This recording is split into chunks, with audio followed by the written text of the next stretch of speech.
Et sur le plan religieux, il faut que les Africains comprennent que leurs ancêtres qui ont été colonisés, qui ont été torturés, qui ont été massacrés pour les forcer à accepter la colonisation, ont également été torturés, massacrés et maltraités pour changer de religion.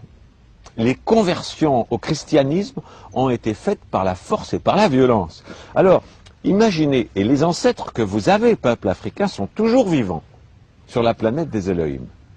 Et ils vous regardent, et ils voient leurs descendants, vous, s'habiller comme leurs tortureurs.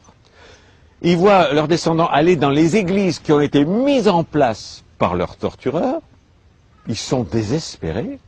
Si vous voulez retrouver la vérité qui est le culte de vos ancêtres, débaptisez-vous, apostasiez de la religion des colonisateurs, jetez les vêtements des colonisateurs, retrouvez les vêtements africains, retrouvez la culture africaine, retrouvez les religions d'avant la colonisation. Alors là, vos ancêtres vont vous regarder en étant fiers et en disant, tiens, finalement, nos descendants sont finalement indépendants. Pour l'instant, vous ne l'êtes pas. C'est des blagues.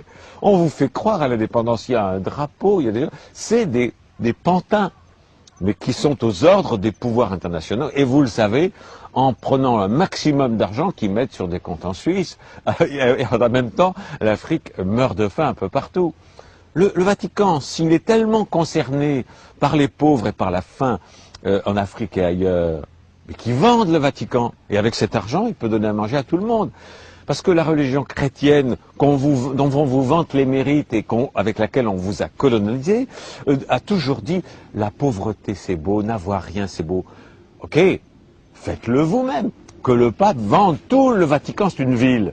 Et avec l'argent, il y a de quoi nourrir tous les Africains pendant plus d'un siècle. Non, ils restent dans le luxe, mais dans les églises africaines, on continue de prêcher la pauvreté, l'humilité. Et c'est des blagues, c'est la suite de la colonisation.